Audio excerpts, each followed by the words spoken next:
Framing a bias is very difficult for most ICT traders, but this video is going to help you on how you can create a correct daily bias, and it will also show you a framework that you can use on the lower time frame to execute on. So for now, let's hop right into the video and make everything clear for you.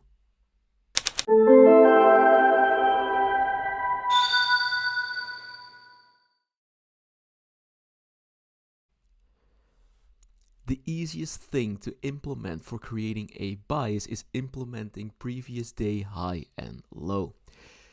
In this scenario, you can see that we have created an inside bar inside this previous range, and the same could be applied right over here as well. In this scenario, we are trading downwards and we are very close to trading towards previous daily low. So in this case, it is very likely that price is likely going to seek downwards movement towards previous daily low instead of going higher. The same principle could be applied right over here. We are trading higher, we are trading inside the previous daily range. We are very close to trading towards previous daily high, so price is likely going to move higher towards this liquidity pool instead of going lower. So we have said that we could use previous daily high or previous daily low as our draw on liquidity. However, we can also use these key levels to frame a reversal from. So looking at these two examples, we can see that we are trading downwards right over here, and with this daily candle, we are taking out previous daily low. But something that's noticeable is that we are not able to displace lower and that we are trading back inside of the range. And this means that going onwards, we are going to seek higher prices, most likely targeting previous daily highs. The same thing could be said on the right side over here. We are trading higher, taking out previous daily high. We are not able to displace higher and closing back inside of the range. This means that going forward, we are likely going to seek for previous daily lows and going lower overall. And with all this being said, that brings us to this following schematic. When we start over here at this daily candle, we can see that on the next day we are trading lower and that we take out previous daily low. However, we fail to displace lower and are trading back inside of the range, so the next day this should be our draw on liquidity in the form of previous daily high. The next day is going on, we are trading higher and we are trading above previous daily high and we are trading outside of the range. So on this candle, price is likely going to seek for previous daily high again. We are trading higher, however, we are rejecting previous daily high with failing to displace above it, and we are closing back inside of the range and we are trading lower. This means that on this candle, we are likely going to seek this as our draw on liquidity. We are trading lower, taking out previous daily low, and we are closing back outside of the range, so we can expect continuation on the next day. And what can we see? We open up, we trade higher, and we see continuation, taking out previous daily low, and overall we are trading lower. So now let's go over some examples, and at this moment in time we are looking at the daily time frame of the NASDAQ, and when we take a look at the current daily candle, we can see that we are trading inside of this range. We have a pretty significant body closure bullish, so what is likely going to be our next draw on liquidity? We are fairly close to trading towards this previous daily high, so on the next day I would expect a move to take out this liquidity right over here. As you can see, we got that anticipated move higher and we took out liquidity at the high. However, also something that's noticeable is that we are not able to displace higher and that we are trading back inside of this range. So what is price likely going to be doing next? On the next day, price is likely going to seek liquidity in the form of previous daily low. So this is the area where we are framing our reversal from. Going over the next day, we can see that we traded higher and eventually we got that displacement move down towards previous daily low. Also, something that's noticeable is that we are able to displace lower by closing outside of previous daily range. So this means that on the next day, we are likely going to see continuation lower towards previous daily low. To point it out again, our bias for the next day should be this previous daily low. Looking at the next daily candle, we can see that we got that displacement lower, taking out previous daily low. With this candle, we can also see that we took out the liquidity right over here. But following the principle, we are likely going to seek previous daily low before we can frame an overall reversal. So in the next trading day, we are trading lower, taking out that previous daily low. However, we are not able to displace lower, we reject the low and we are trading higher afterwards. So now following it up for the next day, we are likely going to trade higher, seeking previous daily high. Now to draw it out, this should be our draw on liquidity with this flat-bodied candle at previous daily high. And indeed, in the next trading day, we got that continuation higher, taking out the liquidity at previous daily high. Now that we have covered the daily chart, we can also use these same principles on the weekly time frame. When we are drawing our previous weekly high or low, we can use them as our draw on liquidity, but also to frame a reversal from. Here in this first schematic, you can see that we have a trading week right over here and that we have established a previous weekly low and a previous weekly high. At the beginning of the week, we take our previous weekly high, but we are not able to displace higher and we are trading back inside of this previous weekly range. So this means that we can frame a reversal to anticipate lower prices targeting that previous weekly low. However, what did we say? We can also use it to frame it as a draw on liquidity. Looking at this previous weekly range, we have created a previous weekly low and a previous weekly high. At the beginning of the next week, we can see that we trade lower, but we are trading inside a daily fair value gap. After reaching this daily fair value gap, we can frame this previous weekly high as our next draw on liquidity. We trade into it and afterwards we trade higher, taking out the previous weekly high. So now let's go over the example. We are looking at a daily chart of the NASDAQ, and this is our previous weekly high and this is our previous weekly low. Going over the next day, we can see that we have an inside bar inside of this previous daily range. However, we are fairly close to trading towards previous daily high, so our next draw on liquidity is the previous daily high.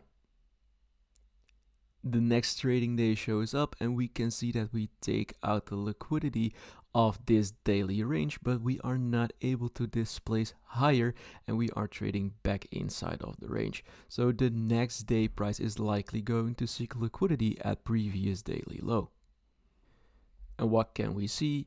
We did get that displacement lower, taking out previous daily low. We are closing back outside of that range, so we can expect continuation lower on the next day.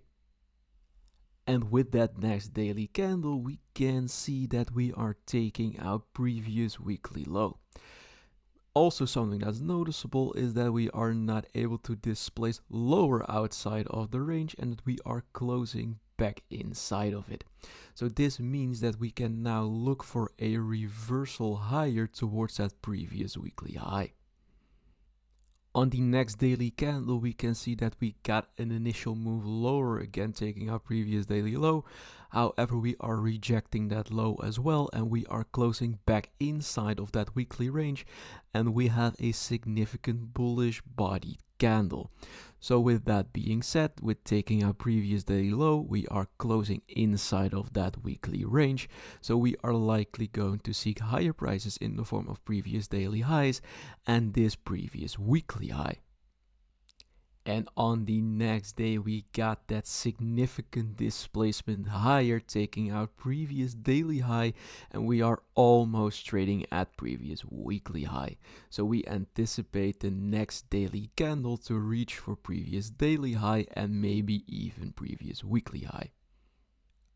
And on the next day, yes, we got the displacement towards the previous weekly high, and that means that our reversal is now completed. Taking it a little bit deeper into the theory, swing points are also levels in the market that could be used as a draw on liquidity or a place to frame a reversal from. But how can we determine a swing point? Well, a swing point could be defined in the following way. We need to take a look at a 3-candle formation and we need to see how the middle candle is created. A swing low is determined by the fact that it creates the lowest low out of the 3-candle formation and that the candle to the left of it and the candle to the right of it are creating a higher low. So in this case, this is our swing low. Our swing high is created in the same way. The middle candle creates the highest high, the candle to the left of it and the candle to the right of it are creating a lower high. So in this case, this is our swing high. And that brings us to the following schematic. In this drawing, you can see that we have created a swing low right over here by creating a higher low to the left of it and a higher low to the right of it. We are trading higher, but eventually we are taking out this candle's high, but we are not able to displace further anymore and we are closing back inside of the range. So eventually this means that we could use this swing low as our draw on liquidity. Eventually we are trading lower, taking out our draw on liquidity. But something that's noticeable, when we take out this swing low, we are not able to displace lower. We are trading back inside of the range, so we could possibly frame a reversal higher from here again. As you may know, price is fractal, so the things that I've taught you that could be applied on the higher time frame could also be used on the lower time frame, and that brings us to the 10 a.m. model. The 10 a.m. model is the model that I personally use when I'm trading the US indices. And we are going to execute during the 10 a.m. time window, which is also known as the ICT silver bullet window. You want to see the following happen. You want to see a rate from the 9 a.m. candle on the 8 a.m. candle, and you want that 9 a.m. candle to close back inside of the range of that 8 a.m. candle. If that happens, we want to see a manipulation move during the 10 a.m. candle to see distribution afterwards. If you are able to apply this principle with high time frame key levels in combination with SMT, you have a golden formation for yourself to get into intraday trades. So when we take a look at this schematic on the left hand side of our screen, we can see that the 8 a.m. candle is trading higher. The 9 a.m. candle opens up, we take out the high of the 8 a.m. candle, it rejects it, and we are closing back inside of the range of the 8 a.m. candle. This means that during the 10 a.m. time window, we want to see a manipulation higher to see a distribution lower afterwards towards our draw on liquidity. And now going over the bullish scenario, we can see that on the 8 a.m. candle, we were trading lower. At the open of the 9 a.m. candle, we trade lower, we take out the low of the 8 a.m. candle, we reject that low, and we are closing back inside of the range. At the 10 a.m. candle, we want to see that manipulation lower to get the expansion higher afterwards towards our draw on liquidity. So now let's go over some examples, and we are going to focus ourselves on these 3 candles on the 1 hour time frame on ES. As you can see, we are trading higher, and this is the 8 a.m. candle that has been formed. At the 9 a.m. candle, we can see that at the open we are trading higher. taking out that 8 a.m. candle high, but we are closing back inside of the range and that we are distributing lower. We are closing outside of that 8 a.m. candle. So during the 10 a.m. candle, which is this one, we can anticipate a move higher as our manipulation to continue the distribution lower towards our draw liquidity. Going over the next example is the 1 hour time frame on NQ, and we are going to focus ourselves around these 3 candles. This is the 8 a.m. candle, and we can see that we are trading lower, and at the 9 a.m. candle open we can see that we are trading lower, taking out that 8 a.m. candle low. We are rejecting that low and we are closing back inside of the range. This means that during the 10 a.m. time window we are looking for an expansion higher towards our draw on liquidity. And at that 10 a.m. open, we got the manipulation move lower that we are seeking to expand higher afterwards towards our draw on liquidity. And zooming in on the 1 minute time frame, we can see that right at the 10 a.m. open, we got that manipulation move down, creating SMT with ES, and eventually we got the reversal going into the buy side of the curve where we are respecting bullish PD arrays and they are continuously pushing price higher until we have reached our draw on liquidity. And that brings us to the end of the video. If you like this video, I would highly appreciate it if you smash that like button, and if you want to see more, make sure to subscribe. But for now, I wish you a very nice rest of your day, and I will see you next time. Bye bye.